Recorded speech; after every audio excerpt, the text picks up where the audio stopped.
ఎన్టీఆర్ 102వ జయంతి సందర్భంగా మాయాబజార్ మరోసారి ప్రేక్షకుల ముందుకు వస్తోంది. శ్రీకృష్ణుడిగా ఎన్టీఆర్, అభిమన్యుడిగా ఏఎన్ఆర్, ఘటోత్కచుడిగా ఎస్వి రంగారావు, శశిరేఖగా సావిత్రి నటించిన చిత్రం ఇది.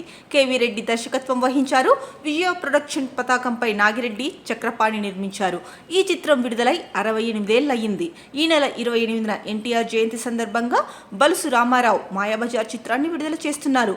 ఈ సందర్భంగా హైదరాబాద్లో వేడుక నిర్వహించారు. NTR literature committee chairman TD Janardhan, సినీ ప్రముఖులు రమేష్ ప్రసాద్, ఎస్వి కృష్ణారెడ్డి, కె అచ్చిరెడ్డి, వీరశంకర్ తదితరులు ముఖ్య అతిథులుగా హాజరయ్యారు. రమేష్ ప్రసాద్ మాట్లాడుతూ, ఎన్టీఆర్ కుటుంబానికి మా కుటుంబానికి చాలా దగ్గర సంబంధం ఉంది.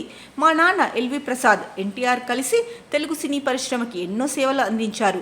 మాయాబజార్ చిత్రాన్ని మా ఐమాక్స్ థియేటర్లో పెద్ద తెరపై ప్రదర్శన కోసం బలుసు రామారావు అనుమతి కోరారు.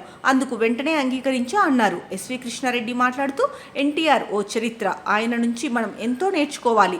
మాయాబజార్ ఎన్నిసార్లు చూసినా తనివి తీరదన్నారు. ఇక మాయాబజార్ చిత్రాన్ని విజయ ప్రొడక్షన్స్ పతాకంపై నాగిరెడ్డి, చక్రపాణి చిరస్మరణీయంగా రూపొందించారు. దర్శకుడు కేవీ రెడ్డి మాయాబజార్ చిత్రాన్ని అపూర్వంగా, అనూహ్యంగా, అనితర సాధ్యంగా తెలుగు తెరపై ఓ సెల్యులాయిడ్ కావ్యంలా మలిచారు. మాయాబజార్ సినిమాకు పింగళి నాగేంద్రరావు అద్భుతమైన మాటలను అందించారు. ఛాయాగ్రాహకుడు మార్కస్ బాట్లే ఈ సినిమాను నవరసభరితంగా తెర మీద చూపించారు.